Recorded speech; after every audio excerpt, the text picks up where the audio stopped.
3개월 전에 우리는 어떤 상황이었고 앞으로 3개월 뒤에는 어떤 모습으로 돼 있을지 가장 높은 곳에서 조망하실 수 있는 분께 여쭤봅니다. 3개월 전에 우리 상황이라는 것은 계엄 선포 전을 말씀하시는 거죠.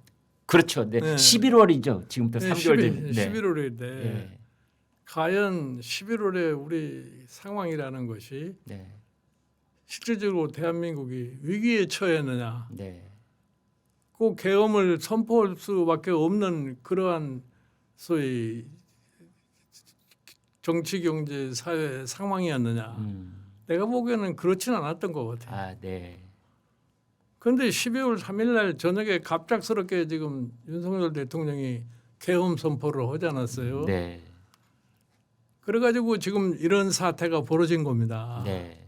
저는 사실은 윤석열 대통령의 계엄 선포의 가장 중요한 요인은 뭐냐면은 여소야대 국회가 가장 큰 역할을 하지 않았나 이렇게 봐요. 아, 거기에서 네, 어떤 그래서, 돌파구를 마련하기 위해서. 네. 네. 그래서 결국 가서 대통령이 자기 정치적인 소위 리더십의 한계에 봉착한 거라고 봐요. 예를 들어서 이 대통령이 여소야대에 어떻게 직면해 가지고서 문제 해결을 능력이 없으니까 계엄 선포를 하지 않았나 이렇게 보는 겁니다. 그러니까 대통령이 가지고 있는 평상시의 권한으로는 안 되는 거죠. 왜냐하면 그 국민을 타개할 방법이 없으니. 예, 그러니까 네. 사실은 이 여소야대 국회가 됐으면은 네. 대통령이 상대방과 협의를 할 수 있는 그런 준비를 철저하게 했어야 돼요. 네. 가령 어떻게 준비를 해야 돼요? 예를 들어서 이 야당과 협의를 해야죠. 협의한다는 건 야당이 하자는 대로 따라가줘야 된다 그런 말씀은. 따라주는 게 아니라 야당이 따라가니까 협상을 하면은 예. 뭐 자기가 주장할 건 자기가 주장하고 야당이 주장한 건 해서 거기에서 타협점을 찾는 것이 정치 아니겠어요. 네. 근데 그거를 못 하는 거예요. 네. 그러니까 결국 가서 비상계엄밖에 생각을 할 수밖에 없게 된 거죠. 대통령과 국민의힘 아니 쪽에서는 내가 쉽게 얘기를 네. 해서 우리나라는 제도가 이렇게 돼 있으니까 얘기지만 불란서 같은 나라에 볼 것 같으면은 대통령이 있고 의회가 야당이 의회를 지배하면 야당이 정부를 구성하게 돼 있잖아요. 네. 그래서 동고 정부라는 게 생겨나는 거죠. 네. 그러니까 사실은 윤석열 대통령은 처음부터 국회를 상대로 해서 협치를 할 수 있는 제도적인 자기 방법을 갖다가 강구를 했어야 되는데 그걸 전혀 무시를 해버린 거예요. 위원장님, 프랑스의 경우에는 전통적으로 우리하고 비슷한 정치 구조를 가지고 있지만 원내 일당의 총재가 총리를 하는 것이 관례였습니다. 아니 그 그거는 원내 일당이 대통령이 소속 정당이든 아니든 아니 그거는 불란서 헌법이 그렇게 돼 있는데 불란서 헌법이 그렇게 돼 있어요. 아니 프랑스 헌법에는 우리처럼 의회가 임명 동의를 하도록 돼 있는데 우리는 임명 동의를 그냥 요식 절차라고 보는 거고 아니 글쎄 그러네. 프랑스는 임명 동의가 사실상 의회의 임명권 비슷하게 생각을 하는 거고. 그러니까 네. 동고 정부를 할 수밖에 없잖아요. 네. 우리는 그런데 그러니까 우리도 우리는 가령 예를 들어서 그러면 윤석열 대통령이 아니, 이재명 총리 임명하면 되는 겁니다. 아니요 보십시오. 네. 지금 윤석열 대통령만 여소야대를 겪는 게 아니에요. 그렇긴 해요. 우리가 1988년 노태우 대통령이 취임했을 때도 여소야대 상황입니다. 네. 3당이 야당으로서의 의회를 다수를 차지하고 네. 노태우 대통령은 소수 정파를 들이고서 의회를 상대로 했어야 돼요. 네. 그렇다고 해서 그러면 노태우 대통령 시절에 사실 야당의 요구에 대해서 어느 정도 수용을 했기 때문에 그 시스템이 작동을 한 거예요. 나중에는 3당 합당을 해가지고서 여당이 뭐 3분의 2 의석을 차지하게 됐습니다만. 그러니까 네. 대통령이 여소야대이기 때문에 대통령의 직무를 수행할 수 없다 하는 얘기는 그 대통령의 정치적인 능력의 한계를 갖다 보였다고 볼 수밖에 없어요. 네. 예를 들어서 김대중 대통령도 여소야대를 잘 극복하고 나갔어요. 네.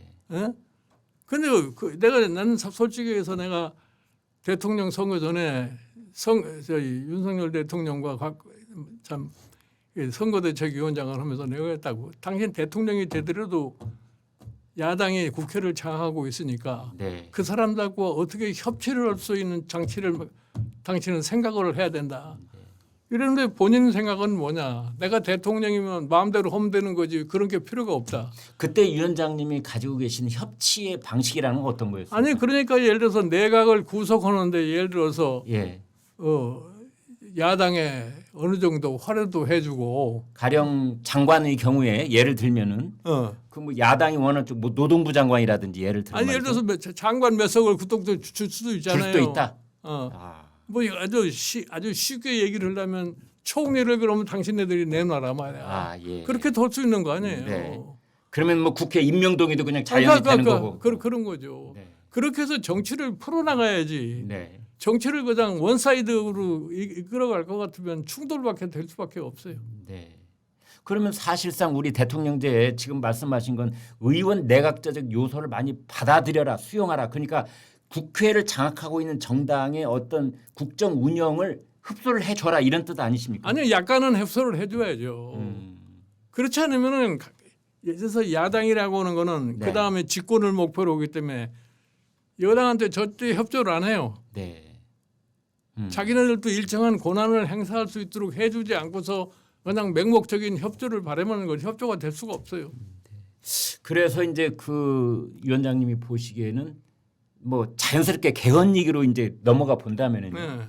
지금 뭐 제왕적 대통령제를 어떻게든 손을 봐야 된다는 얘기가 굉장히 지배적으로 많은데 이제 그래서 뭐 지방 분권이니 뭐 또 뭐 이 지금 말씀하신 이제 의회에서 가장 다수당인 쪽의 의견을 많이 반영해 주는 쪽에 뭐 분권이라든지 그게 이제 이원 집정인지 아닌지는 모르겠습니다만 그다음에 뭐 4년 중임제를 포함해서 국민들이 많이 원하신다니까.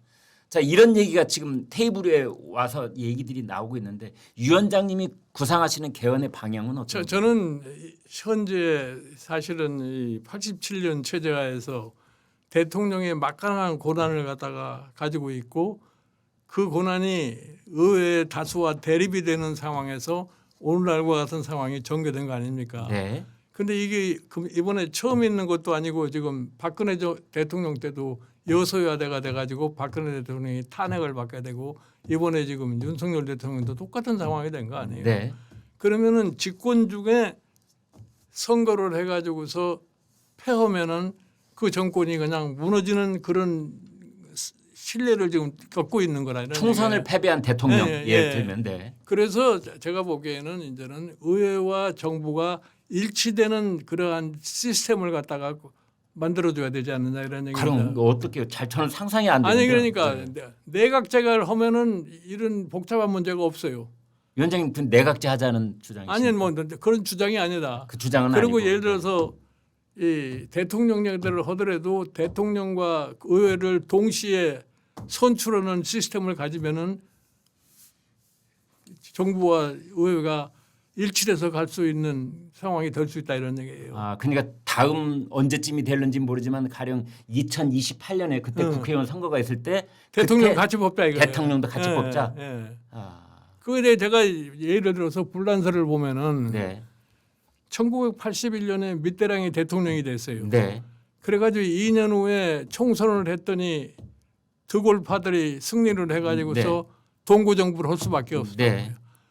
그다음에 이제 다시 밑대랑 사회당이 승리를 의회에서 했는데 네. 그다음에 또 선거에서 또 져가지고서 또 동구 정부를 했어요. 예. 그러니까 밑대랑이 예. 대통령 임기 7년짜리를 갖다 5년으로 줄여서 의회와 임기가 같게 하자. 네. 그렇게 해야지 한 당이 의회와 정부를 갖다가 동시에 끌고 갈 수 있지 않느냐. 네. 이제 그렇게 하다가 밑대랑 때는 그걸 현실적으로 실현을 못하고 밑대랑이 14년 대통령을 하고 물러난 다음에 시락이라는 사람이 돼가지고서 시락 때도 보니까 또 동고 정부를 할 수밖에 없게 됐어요. 네. 그래서 시락이 두 번째 임기 때에 대통령 임기를 7년에서 5년을 줄이고 의회와 대통령이 동시 선거를 하게 돼가지고서 결국은 지금은 집권당이 의회도 지배하게 된 거예요. 네. 그런데 이제 이번에 보면은 이 마크롱이라는 사람이 두 번째 대통령이 되면서 의회도 자기네가 장악을 했는데 네.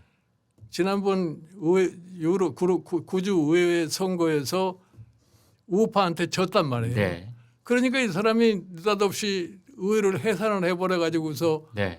새로 선거를 하니까 자기가 소수 정부가 된 거예요. 네. 그게 어려워요. 그러니까 그런 식의 해서는 안 되니까 정부와 행정부와 의회가 같이 갈 수 있는 그러한 권력 구조를 갖다가 앞으로는 만들어야만이 이런 사태를 반복을 막을 수 있지 않나 이렇게 봐요. 그것이 비단 의원 내각제가 아니라 아니라도 네, 어떤 절충적인 예, 예, 그런 예. 제도가 필요한 것이다. 근데 말씀 중에 그 미테랑과 자크 시락 넘어오던 그 시기에 제가 파리에서 근무를 예, 했습니다. 예, 예. 그래서 위원장님이 말씀하시니까 더 실감이 납니다. 예. 네, 저는 그렇게 해석 능력은 없었는데 이렇게 말씀을 주시니까 좋네요. 이제 제가 그때 그 느꼈던 거는 뭐냐면 제가 그 총리 관저가 마티뇽에 있고 대통령 관저가 엘리제 궁에 있는데 예. 마티뇽 궁에서 내각 발표를 하는 것도 제가 직접 본 적이 있어요. 아니 그러니까 수상이 되니까 내가 발표할 수밖에 없는. 우리도 국무총리가 국무위원 재청권이 있지 않습니까? 우리는 재청권이고 형식적인 재청권인지 형식적. 이건 아무런 의미가 없어요. 그러니까 위원장님이 말씀하시는 것은 가령 그 대통령과 의회의 그 일당이 같은 정당이면 몰라도 네. 서로 반대당일 경우에는 그렇죠. 그쪽에게 어느 정도 상당한 권한을 내각 조각권을 네. 포함해서 좀 줘야지 이게 되는 것 아니냐. 알겠습니다.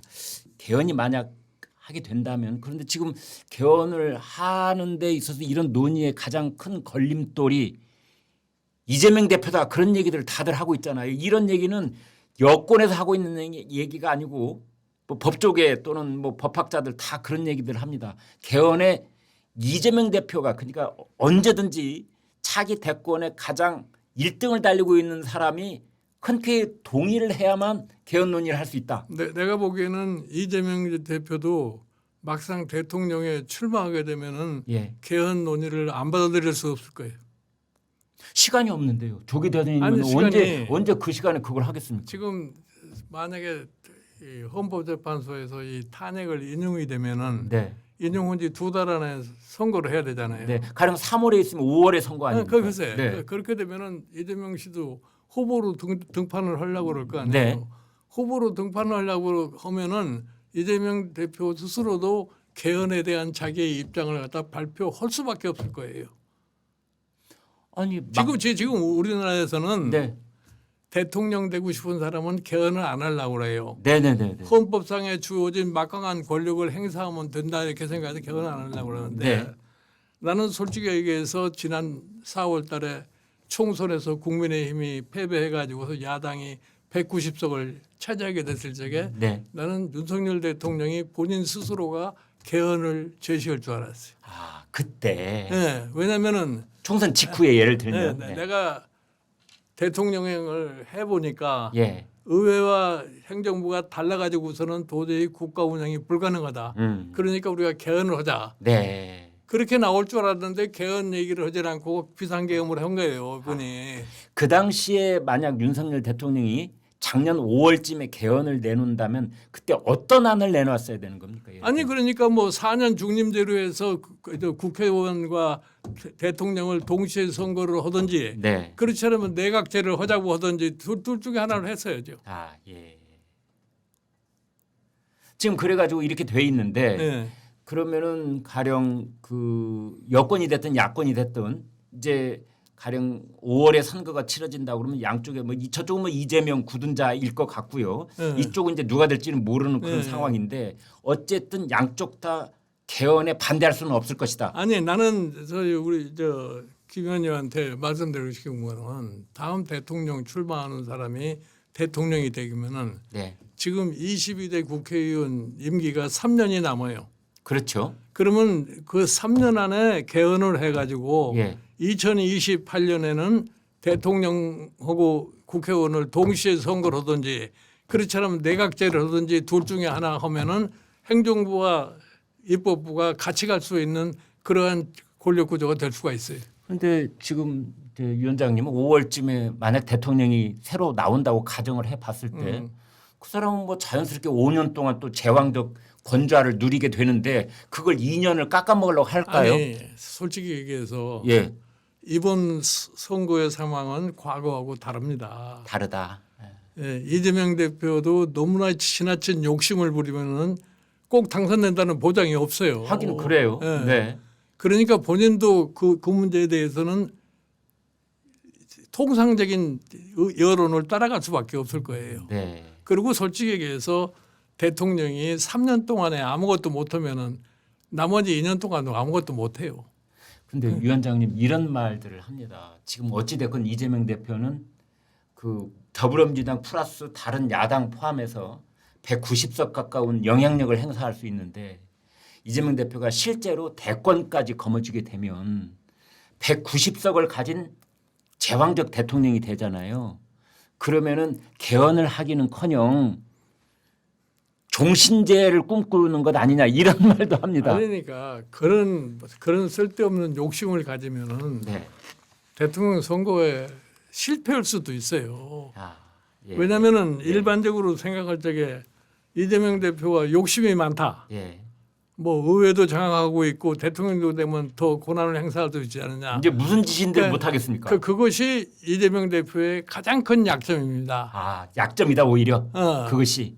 이제 그런 거를 보완하기 위해서도 이재명 대표도 이 개헌을 갖다가 약속을 안 할 수가 없을 거예요. 알겠습니다.